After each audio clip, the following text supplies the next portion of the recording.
So we finally arrived on Easter Sunday, and this is our reflection. What I want to do is to divide these talks into two, so you will receive two videos on this. The first one is just a prayer with a background music. So this one, the first video will be about the post-resurrection appearances of Jesus. I like you to see the different stories of the four Gospels regarding the post-resurrection appearances of Jesus. And I will show it on the screen. So, this is part one. And I think it's very important that you have your Bible. You have a lot of time to read the Bible these days. So, just have a Bible with you. You can always pause the video. And this is what I want you to see very clearly. We have four Gospels. And each Gospel story, there are 11 post-resurrection appearances. 11.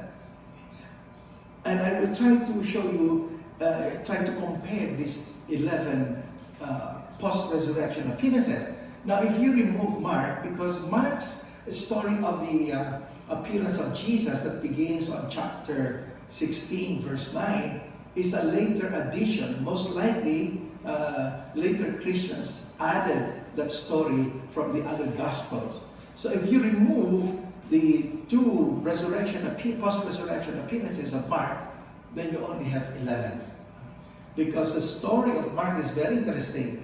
The original version of Mark, the Gospel, ends on verse 8, 16 verse 8, and it ended this way, and the women ran away frightened.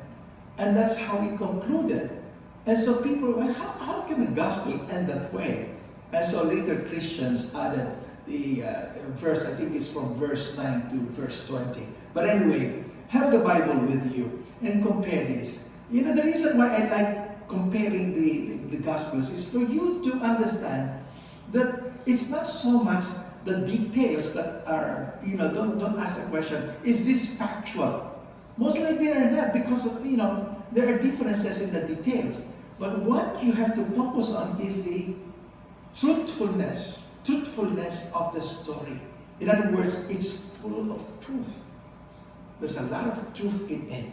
So you can see the different versions. For example, here in Matthew, Mary Magdalene and the other Mary, and there's an angel in the story. In Mark, of course, it's a later addition, Mary Magdalene, Mary the mother of James and Salome, and there's an angel. In Luke, you have Mary Magdalene, Joanna, Mary the mother of James, and other women, and there were two angels. And then in John, you have Mary Magdalene, Peter, and the beloved disciple, and there were two angels. And then in the Gospel of Luke, you have this beautiful story of the two disciples on the way to Emmaus that you will only find in the Gospel of Luke. And then Jesus appears to his disciples. So you can see that these two stories are not there in Matthew and Mark. And then you hear in the Gospel of John, you have something interesting in the Gospel of John. Jesus appears to his disciples and Thomas was not there. Okay, so was not there. Now, let's look at the continuation. Here, in Matthew, again, Jesus appears to the 11 on a mountain in Galilee.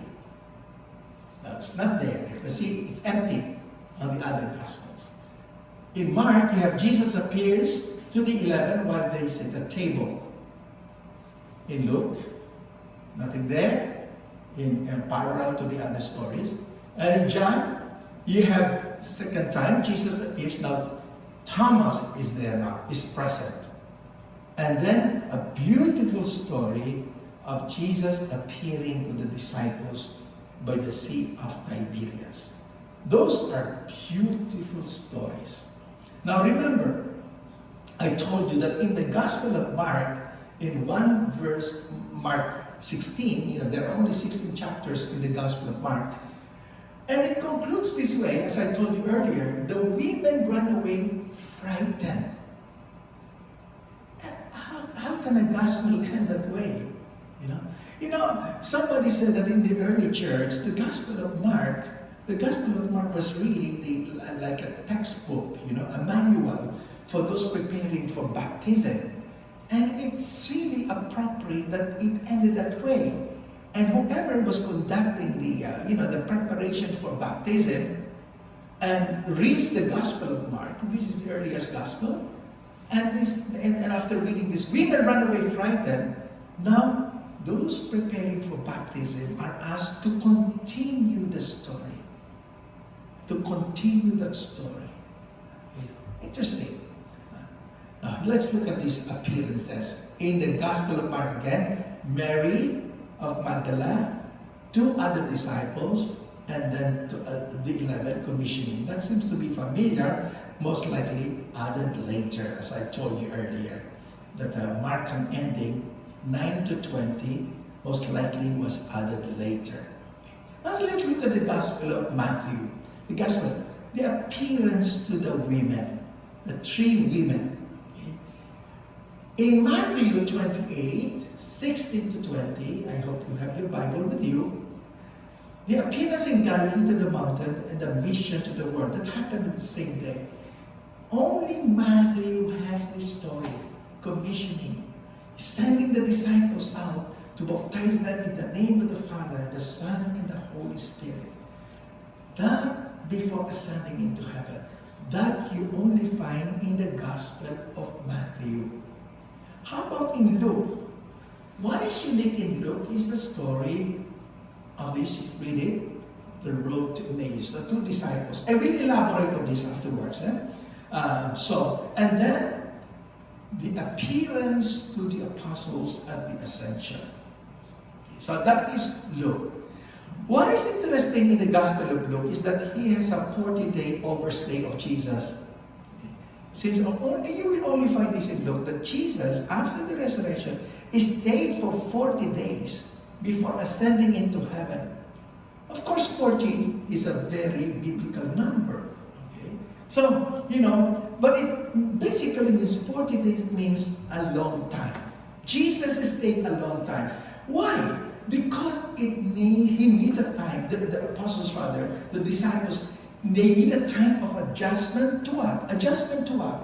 To a new kind of presence. A time of adjustment to a new kind of presence. You will notice, and I will repeat this later, that Jesus would appear to them and he would go through the wall and disappear, and then but he would ask for something to eat. In other words, what Luke is saying is, Jesus is not pure spirit. Why? Because he loves to eat. He asks for food to eat. And yet he's not like us, flesh and blood, because he goes through the wall. And he disappears. What is this? What is this presence? It's a new kind of presence. And therefore, the disciples will have to get adjusted to the time of presence. Secondly, a time of adjustment. Why? Because the relationship with Jesus has been broken because of their betrayal. It's not only Judas who betrayed Jesus. It's not only Peter who betrayed Jesus. All of them betrayed Jesus. And here, in the Gospel, again, we go back to Mark. Okay? Look at this. The women who went to the tomb saw a young man sitting on the right side, dressed all in white. See, this is a nice painting. And the angel said that he told the disciples and Peter, that he's going on ahead of you to Galilee. You will see him there exactly what he said. Because Jesus, 2 chapters earlier, did tell his disciples that he would see them in Galilee. Nobody was probably listening. But here, there are 2 important points here. Why specific mention of the name Peter? And what is the significance of Galilee? Okay, so let's move on. He said, do not fear, the angel said. Tell his disciples and Peter that he is going on ahead of you to Galilee. You'll see him there exactly as he said. As I went, I asked, why special mention of Peter? I was reading through it, doing some reading about this, and this is what I encountered. Very interesting. Because it will be most welcome to Peter, for he is in sorrow for sin. You know his betrayal, his denial rather of Jesus. A sign of Christ will be very welcome to a true penitent. And a true penitent is very welcome to a sight of Christ. Jesus has a special hope. Jesus has a special forgiveness, a special restoration for the one who denied him the worst.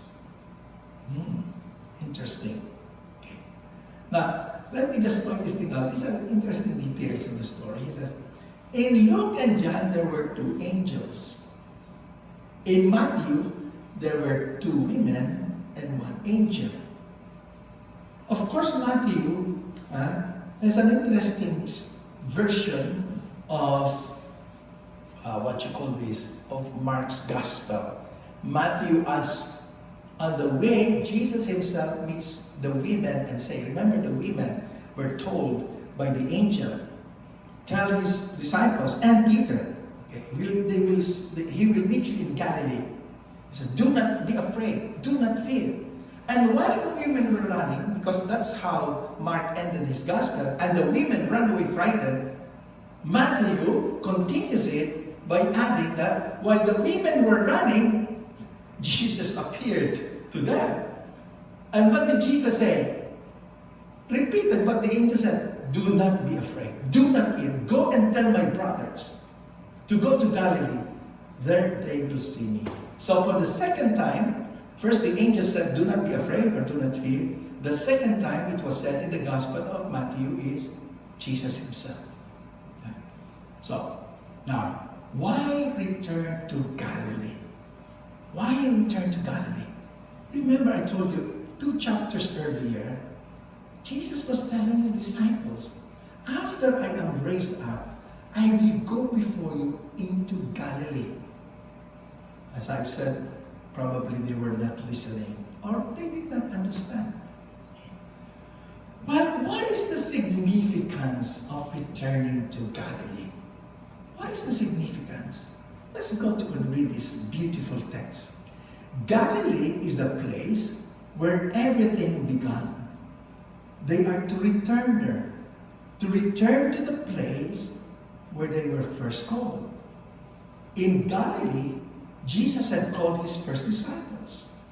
And there they had left everything and followed him. To return to Galilee means to reread everything on the basis of the cross and its victory fearlessly. This is important for us. Most of the time when we are going through something in life, we don't understand. We don't know the meaning of it all, especially difficult things that happen, our struggles. It takes a while, it takes years probably, then we can look back and look at the past in a different light, in the light of where we are now, in the present. And then we understand the meaning. So basically, Jesus is saying, after these things that happen, the passion, the death, and the resurrection, now you can look back at everything that has passed. And then you will understand.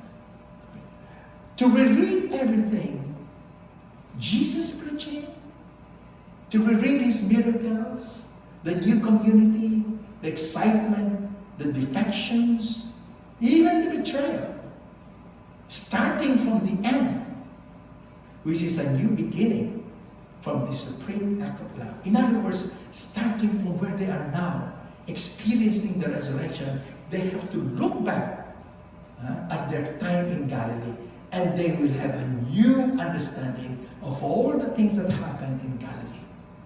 So for us, we have to do the same. We have to ask this question, where is my Galilee?